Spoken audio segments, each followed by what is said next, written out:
With 5 days until Election Day, politics are everywhere, including on TikTok. The New York Times says the election has taken over that app. And the Wall Street Journal says that could reshape how young America votes, especially since the Pew Research Center reports more than twice as many Americans are now getting their news on TikTok now compared to 2020. With 4 in 10 young voters reporting their For You page regularly serves as their news feed. As they wade through the tsunami of election-related content online, they see influencers, they see politicians, outlets, and comedians like this. So Taylor Swift doesn't realize this, but Kamala is going to kill your dog. She's going to eat your dog. I'm Kamala Harris, and today I'll be showing you my old John. Wow. Yeah, Mickey D's. We all love a Whopper.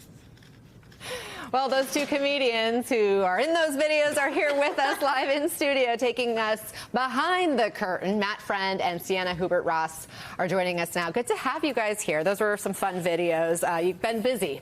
It's been lately. crazy. Thanks for having us. Yes, it's great to have you. So, Matt, you've been creating, I know, political impressions videos for multiple election cycles, right? But how has social media, in particular TikTok, and this election changed the way comics like you test the political waters? I mean, I think it's an enormous discoverability tool where people like me couldn't generate such a platform and have opportunities like this to appear on your show or kind of get this level of visibility without a platform like TikTok behind me. So I started posting this content early pandemic, right after I graduated college, and then it got into the political world, and then I got to perform at the Correspondents' Dinner a few months ago, and now do hits like this, and it's just been a very exciting time. But I think just this level of eyeballs, anyone can create anything and have their own take on it, and it's crazy. They're eating the dogs. I had to go out on the street and do it quickly.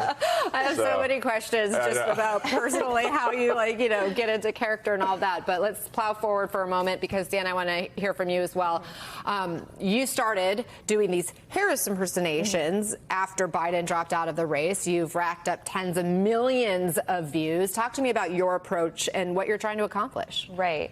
Well, I really identified with Harris being like a mixed woman, and like my first video was of her talking about working at McDonald's, and I was like, I just love her charisma and everything, and I just took a really silly approach, and I think I'm very Gen Z in my generation. We're very burnt out from like the political space, so I kind of was just like, I'm gonna just be very, very silly with it, and then it kind of took off very unexpectedly. I bought a wig one day, and I was like, okay, I guess this is my thing now.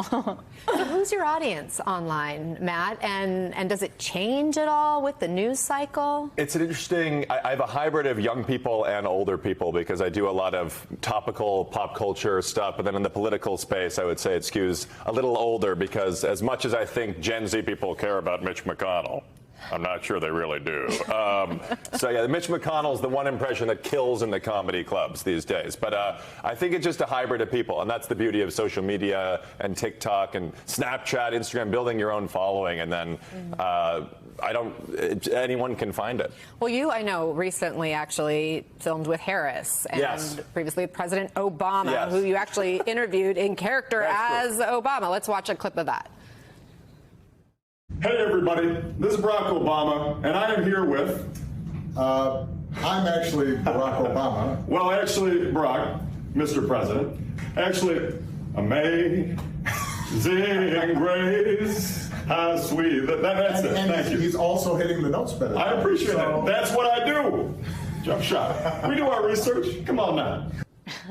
Matt, what was that like? It honestly felt like a hallucination. Honestly, I walked in there and like childhood hero is just standing there, and he goes, "It's actually pretty good, and I think you got to work on it, but it's solid." So I kind of got to pack in all the Obama greatest hits in like a 60-second moment, and I didn't have another opportunity to do another take. So it was definitely surreal because in what other country can you pull it? Like, I'm not going to go to the Kremlin and do a Putin impression next to Putin. So it was a very unique opportunity. For sure, very surreal. Sienna, I know you've taken your shtick and you have worn your Harris costume to Trump events, right? Yes. What is that like? Oh my God, I'm not gonna lie, I was a little nervous when I got there. I went to one in Vegas. It was a little chaotic. A lot of people recognized my version of her online. They were kind, and it was nice to see that a lot of people can just like laugh online no matter like what side that you're on. Yeah. You know what I mean? I do think that ultimately being so present on social media will impact voter turnout, which I think is the most important thing. We all need more laughs these days, Yeah. especially. Real quickly, if you will, Matt, I can't let you go without addressing kind of the elephant in the room, so to speak, given what we've been talking about here all week long and the firestorm that was sparked from that Trump rally at Madison Square Garden, the comments about Puerto Rico being like garbage by another comedian, Tony Hinchcliffe. And I wonder, Matt, I just want to get your perspective as a comic, because I know you have also written about how, especially in this polarization that we're experiencing as a society and with our politics and with social media in particular, you have found limits to comedy during these times. How did you view what happened and the remarks in that rally and the blowback? My teacher in first grade, after I made an inappropriate joke in class, looked me in the eye and said, "There's a time and a place for everything."